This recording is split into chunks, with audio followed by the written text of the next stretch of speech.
Welcome to the Widowed Mom Podcast, episode 334, What to Say and What Not to Say to a New Widow.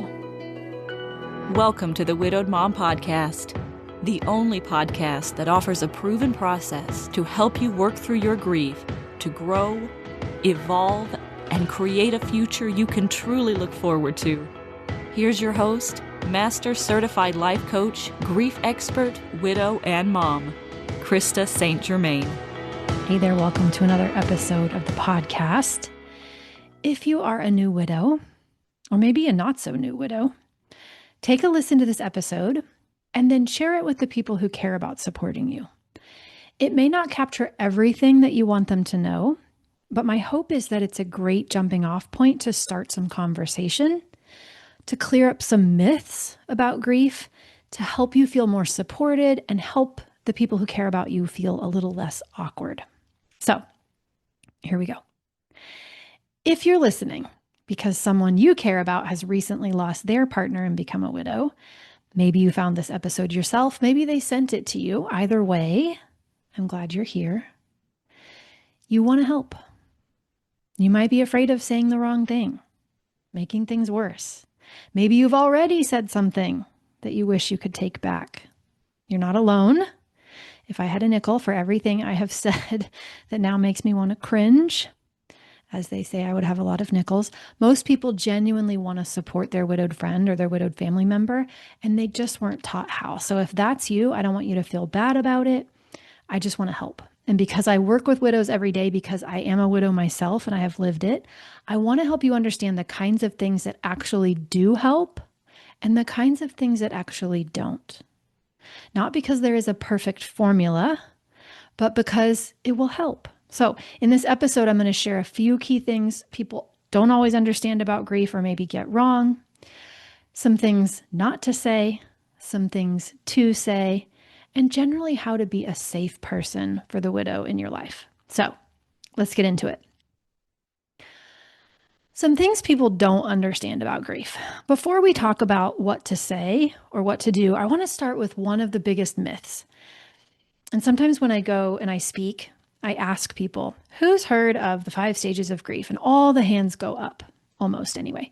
Then when I ask, who's heard of any other grief theory besides the 5 stages of grief? Almost no hands go up. So if that's you, don't worry. This isn't going to be a lesson in grief theory. If 5 stages of grief is familiar to you, you understand that there's a concept out there called the 5 stages of grief. You've probably heard them at least one time in your life: denial, anger, bargaining, depression, and acceptance. Those are the 5 stages. What I want you to know is that that work, very important work in its day, the late 1960s, came from Elizabeth Kubler-Ross. What most people don't realize about the 5 stages of grief is that that work was not about people who were grieving. That work was actually about people who were dying, people who were coming to terms with a terminal diagnosis. And so her intention was never to say that people who were grieving would do so in 5 neat and predictable tidy stages. She never meant to say that denial, anger, bargaining, depression, and acceptance were the only things people would experience. She was just noticing that those were common experiences people were having during the dying process. And so she created this 5 stages. And then later, after her book called On Death and Dying, she wrote a book called On Grief and Grieving, along with David Kessler. Over time, this important idea got very much oversimplified and became a formula that people have misused and sometimes use against themselves and others. And so unfortunately, sometimes people now think that grief is something that we move on from, that we get over. We're just going to get to this magical place called acceptance eventually, and then we will feel better. And that's not how it works. So I want you to understand that going into this conversation about what to say and what not to say. Not because you need to understand all the other grief theories that currently exist, but because that one sets us up for saying a lot of the wrong things. So what do you need to know? You need to know that grief is not linear, that it's very personal, that it comes in waves, that it's very messy, that my favorite definition of grief is that it's a natural human response to a perceived loss, which means there isn't a finish line that your widowed friend is going to reach. So our response to that loss will definitely change over time, and we will always have a response. So in this way, grief doesn't end. We aren't trying to move past it. Our best hope, and what I work with my clients on, is that we integrate it, that we decide what we want to make of what has happened, who we want to be, given that it has happened, and how we want to live, given that this is our life experience. This is what we've gone through. And as much as we want there to be a formula, there isn't. So, good to know, right? Intense emotion is also part of grief. And most of us are socialized to believe that the point of life is to be happy.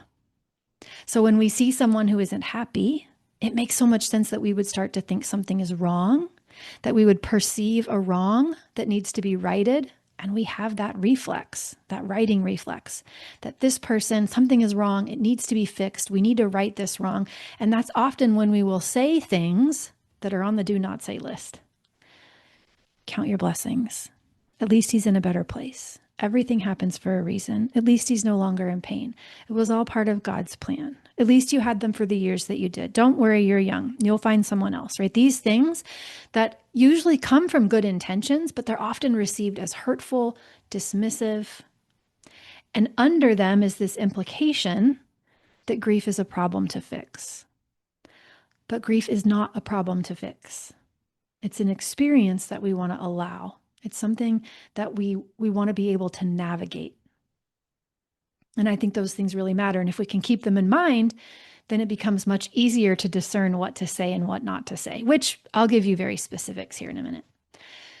The other thing I really want you to know about your widow friend is that grief is a full body experience. And that's something that a lot of people are caught off guard by, and your widow friend might be quite caught off guard by this as well. I know I certainly was. Grief isn't just emotional. Most of us we think of it as an emotional experience. It's a very physical experience. Mary Frances O'Connor, who is a grief researcher, that's probably a great oversimplification of her title, but she's written a couple of really powerful books, one called The Grieving Brain, another called The Grieving Body, helps us really understand that grief is a full body experience. When someone we love dies, especially in a partner scenario, the brain is expecting to find them, trying very hard to find them. It searches constantly for cues of their presence, scanning the environment to find them, right? Their voice, their footsteps, their smell. When it doesn't find them, it doesn't make sense to our brain. Just doesn't make sense. In order to meet our attachment needs, our brain has encoded the who, what, when, and where of our person. Where we will find them, when we will see them, how far away from us are they? And their absence literally does not make sense to the human brain. As a result of that, a huge part of grief is relearning, is the brain slowly rewiring its understanding of reality.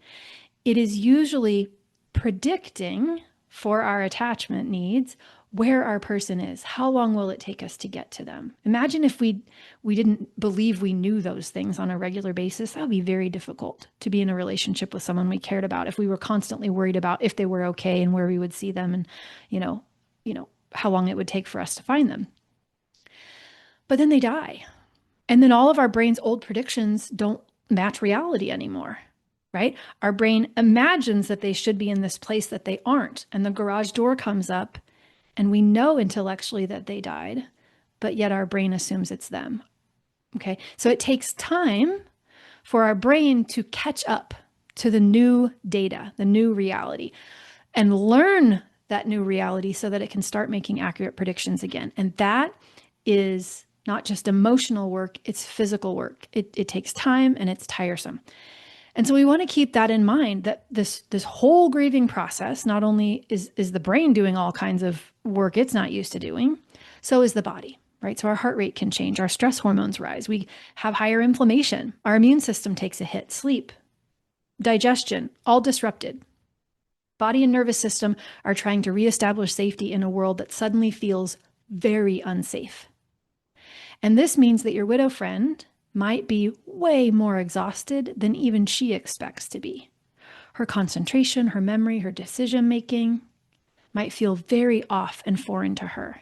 She might be the type of person who never forgot anything, always on top of the details, and all of a sudden can't remember the basic things, is canceling plans, seems unpredictable, says yes, she wants to go to something, and then finds herself exhausted and backs out at the last second.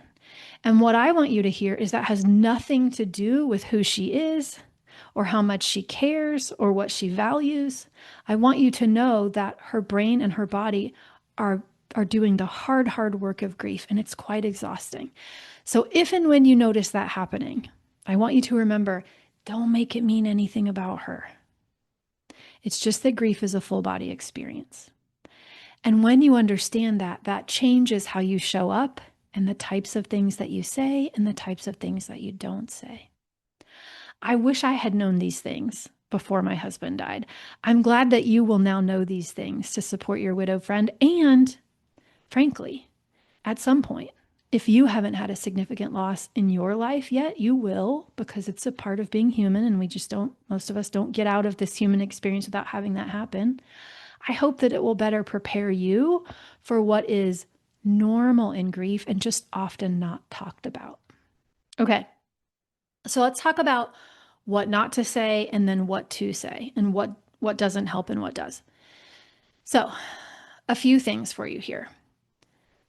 The number one thing that doesn't help is when we're trying to fix it. When we say things that try to make it better, does not work. In fact, it usually backfires.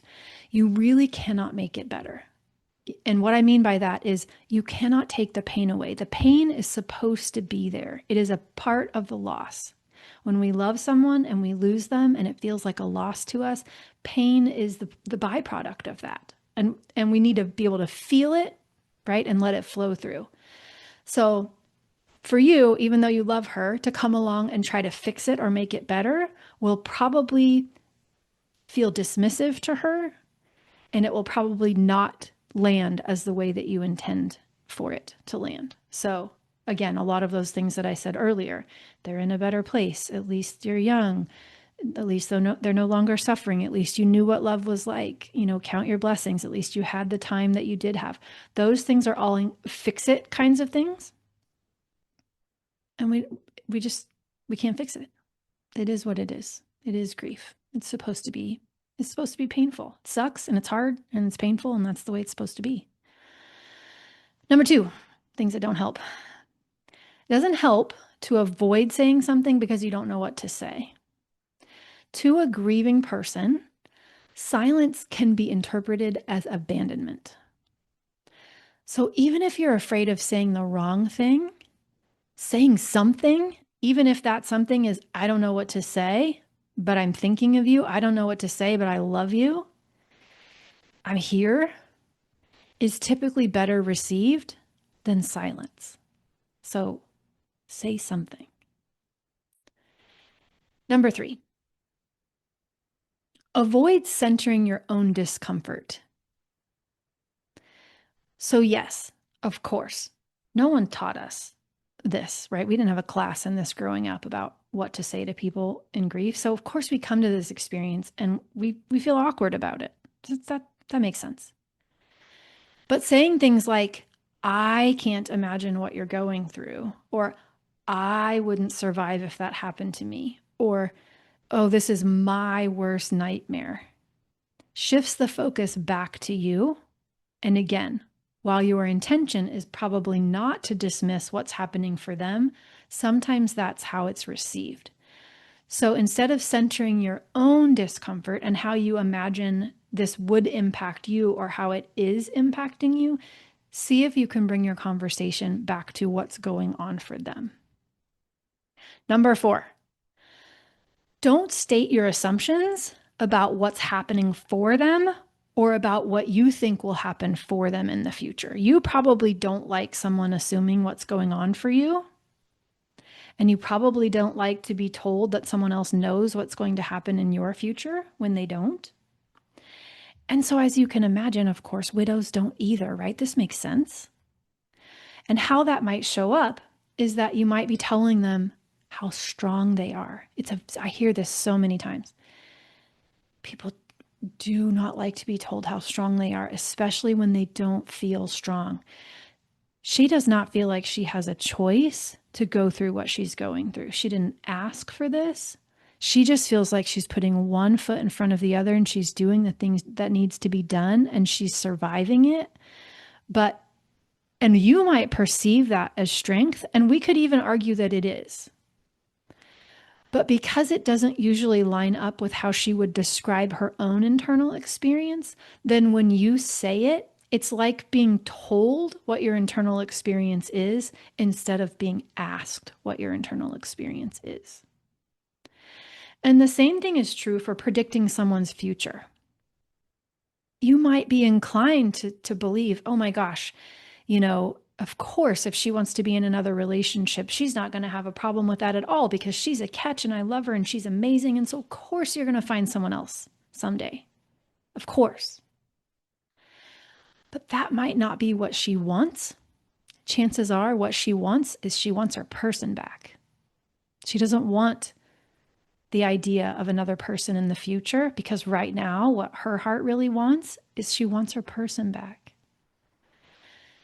So, who knows what she'll want in the future? But telling someone what will happen to them in the future just may not land. It may not be what they imagine themselves wanting. It may not be what they're currently wanting. And while, again, you're just trying to make her feel an emotion that is higher on the emotional scale than sadness or despair, it's not usually going to be received in the way that you want. Also, there are no shoulds in grief. There is no way that we should be feeling or shouldn't be feeling. There is nothing that we should be doing or shouldn't be doing. And so keep that in mind so that you don't tell your widowed friend what she should be feeling or doing. If we've got this idea that there's 5 stages and we've got to go through them in some linear fashion and we've got to be angry and then we've got to bargain and then we've got to go through denial, right? Then that's where people think, oh, I think you're in the anger phase. Right? I think either that or maybe you need to be more angry. We hear things like that. We say things like that. No. Sometimes people have a lot of anger. Sometimes they don't. But it's not a right and it's not a wrong. So avoid telling anyone what they should be doing or should be feeling. You might be listening to this and thinking, wow, Krista, I would never do that. And I'm still saying it anyway because I hear these stories all the time. So I don't want to make anybody feel bad if they have said it. And I also just want you to know the kinds of things that sometimes widows do hear, even if you would not say that. Okay. Coming back to telling them how they feel or what's going on for them, making assumptions about what's going on for them, what might happen in the future. What widows typically need most is permission to be and feel exactly what they're feeling. And to have someone who will be with them in that is very helpful without needing to predict the future or provide any sort of certainty because life is uncertain. Okay. One more on the don't list and then we'll switch to the do list. Don't expect yourself to handle it perfectly or say it perfectly. You and I both know perfection is not a thing. It's not real. It's not a standard we want to strive for. You're going to say awkward things. You're going to look back and cringe. You're going to stick your foot in your mouth. I've done it. You're going to do it. We all do it. That's just a part of being human. Please be gentle with yourself. Be gentle with yourself. Do not expect perfection. Sometimes perfection is what makes us freeze and not say anything. Sometimes perfection is what makes us say the thing and then not say anything again because we're so busy beating ourselves up for what we actually did say. All right? So no perfection. Okay. What actually helps? What do we want to say? First, let's acknowledge the loss instead of avoiding it. And again, perfect words are not necessary. This sucks and I love you. I wish I knew what to say. I wish words could make this better. I'm just so very sorry, and I'm here with you, and I love you. Acknowledge the loss. I know that it is easy to think they seem to be doing so fine. They don't look like they're thinking about it. I don't want to make them think about it. I don't want to upset them.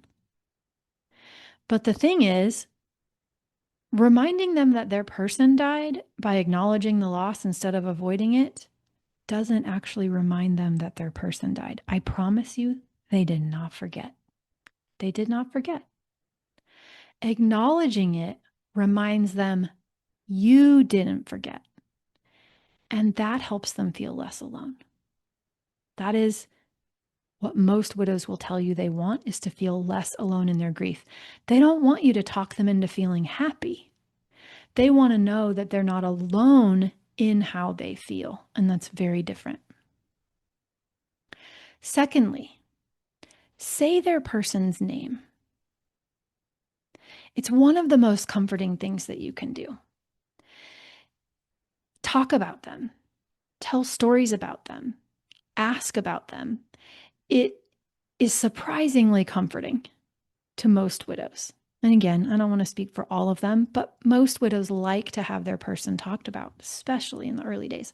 I went to a Christmas party last year in my neighborhood, and I met a neighbor that I had never met before, and she told me that her husband had recently passed.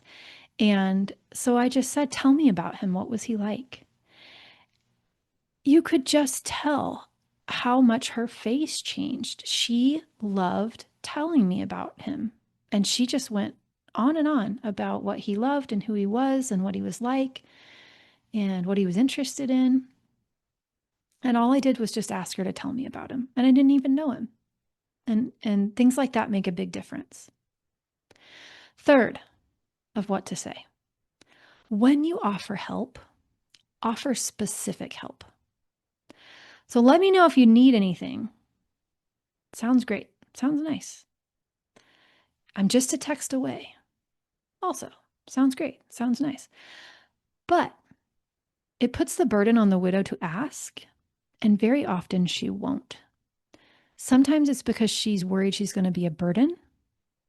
Sometimes it's because nothing makes sense in her world right now, and she doesn't even know what to ask for.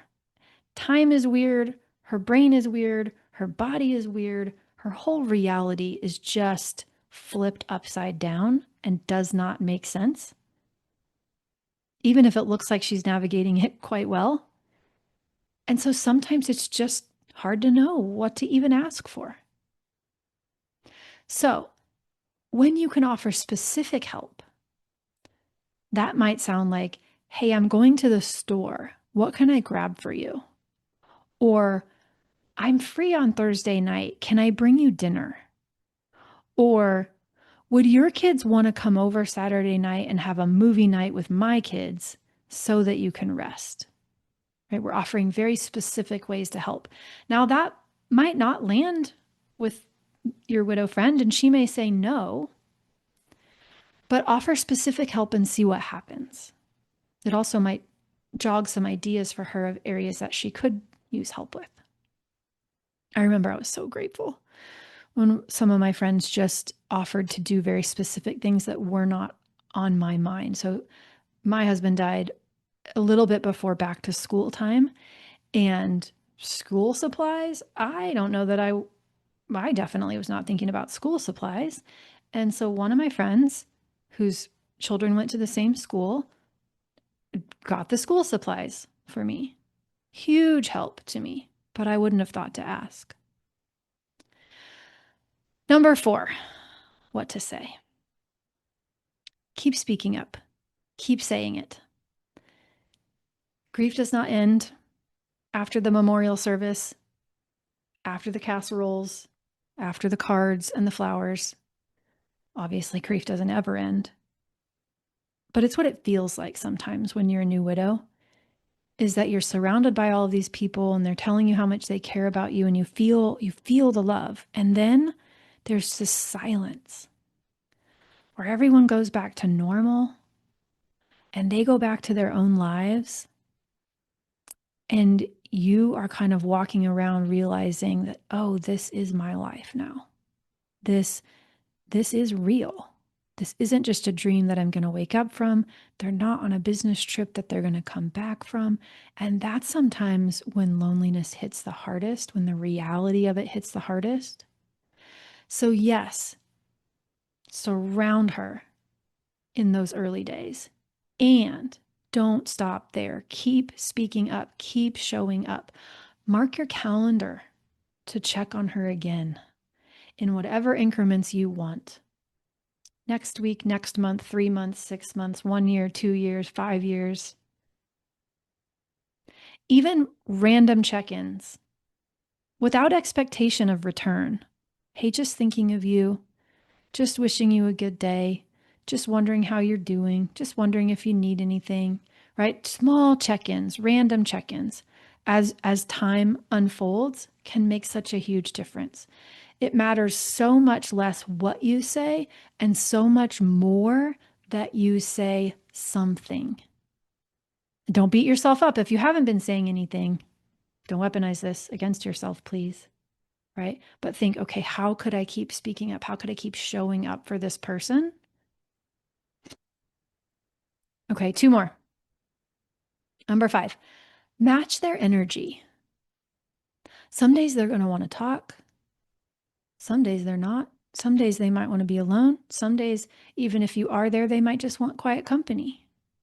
Match their energy. Follow their lead. If you're not sure, feel free to ask. And don't take it personally.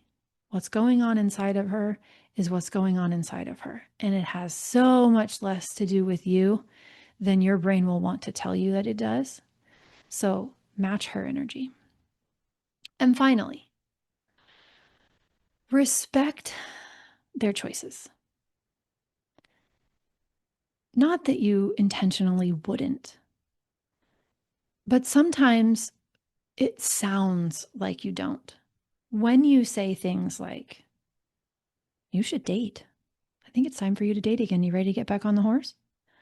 Or, oh, it's too soon to date, right? When you're pressuring one way or the other, if they bring up considering selling the house and you try to talk them out of it, or if they tell you that they want to stay in this house forever and you try to talk them into selling it, right? They're giving you one choice and you're telling them to do something else or pushing them.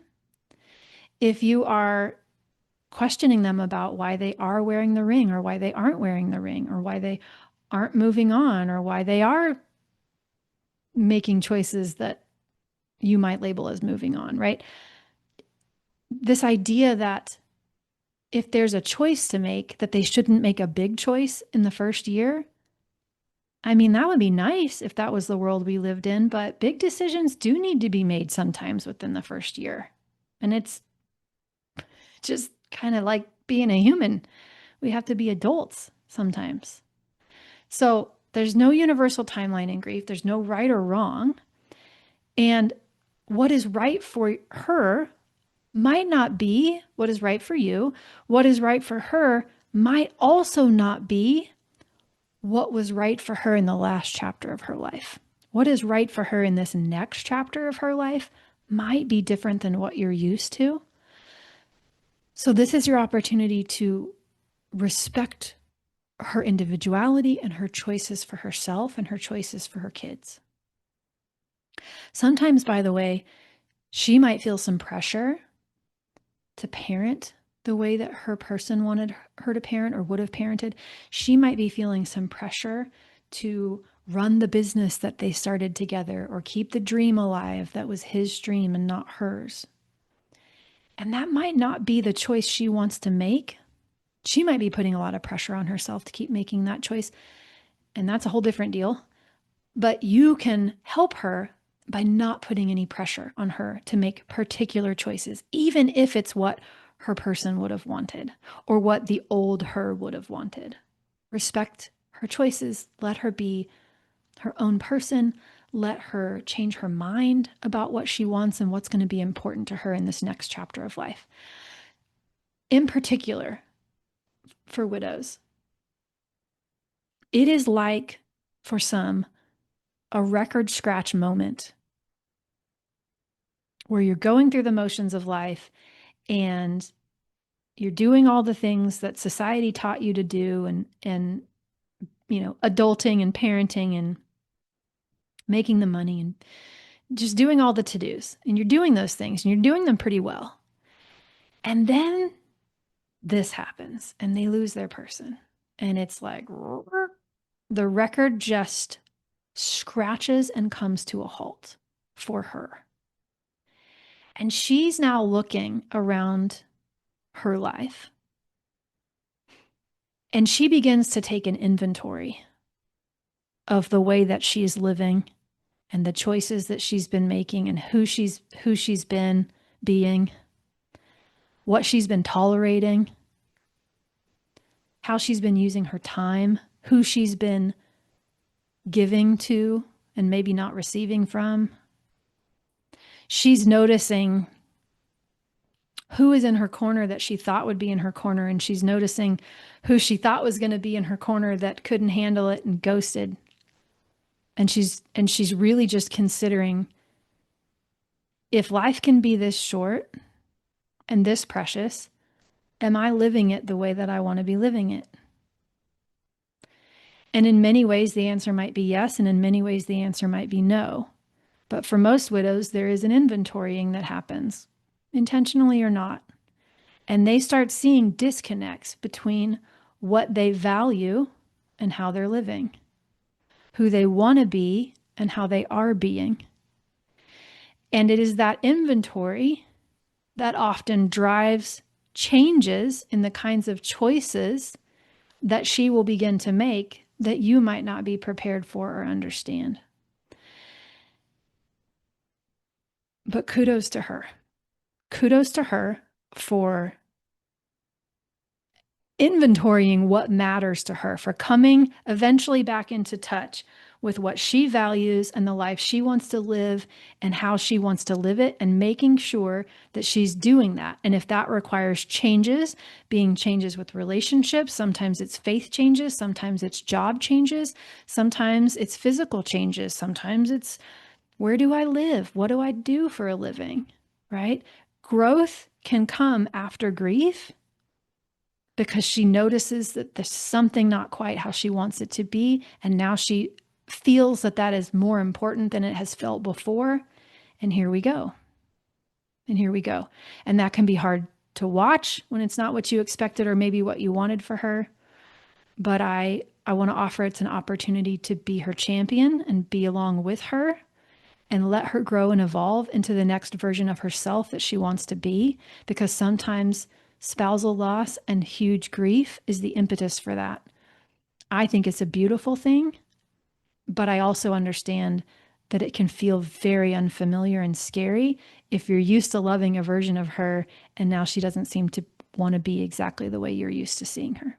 So, okay. Lastly, what I want to talk about is how to be a safe person. Being a safe person isn't just what you say. It's how safe people feel with you. Now, you cannot make someone feel safe with you. So I acknowledge that. But you can definitely think about who you feel safe around and why. You can think about what feels safe to me and can I be that for someone else? You can give it your best shot. And you think about, what does a safe person say and not say? What do they do and not do? A safe person is less likely to judge or rush you. A safe person can sit with you no matter how you're feeling without trying to change you.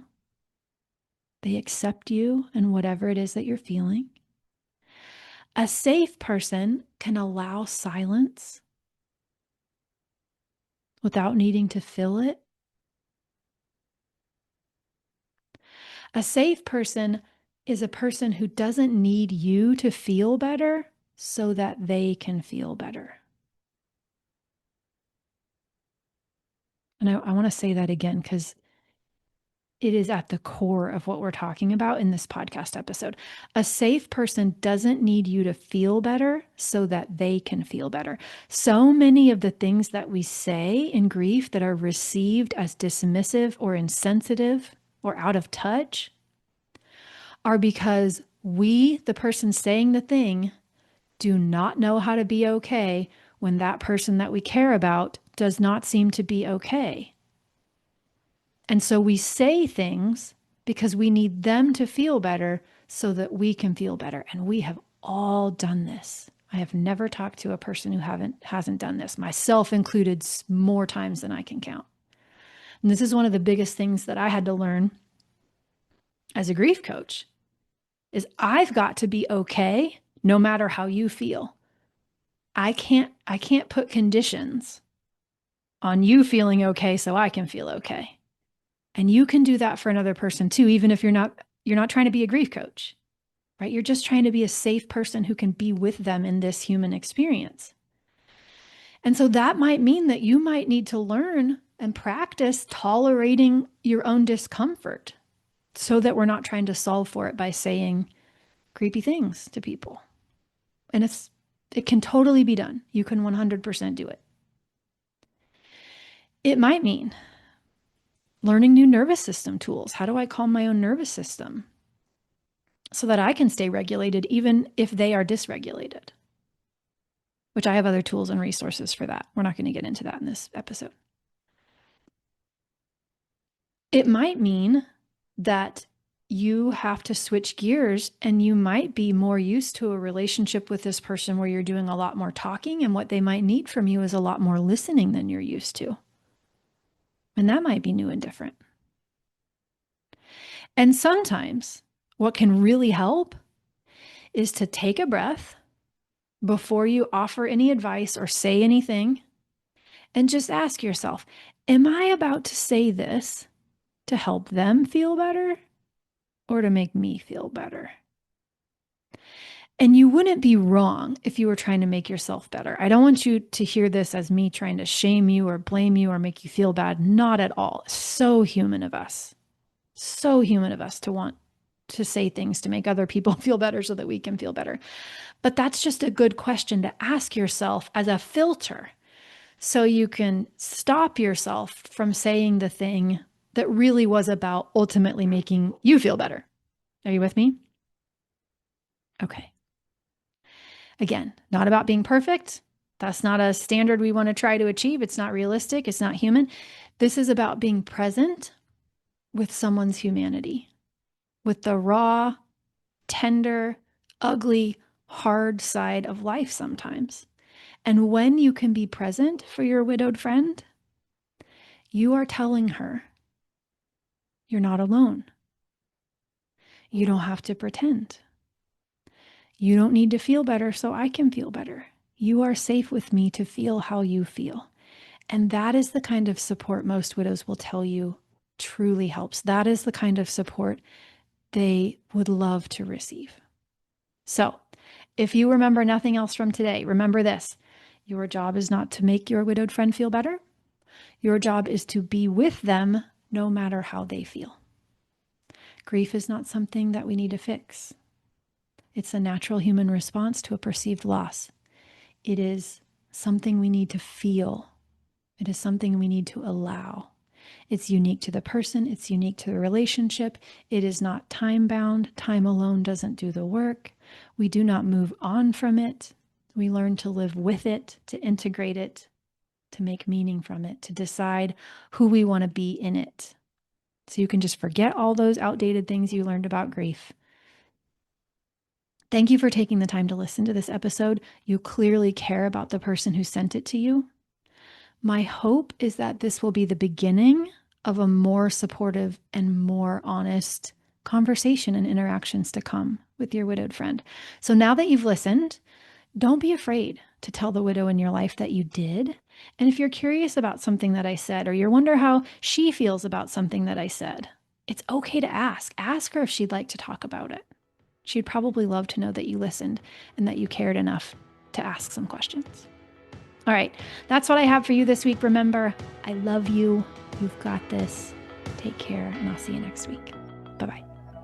If you like what you've been hearing on this podcast and want to create a future you can truly get excited about even after the loss of your spouse, I invite you to join my Mom Goes On coaching program. It's small group coaching just for widowed moms like you, where I'll help you figure out what's holding you back and give you the tools and support you need so you can move forward with confidence. Please don't settle for a new normal that's less than what you deserve. Go to coachingwithkrista.com and click Work With Me for details and next steps. I can't wait to meet you.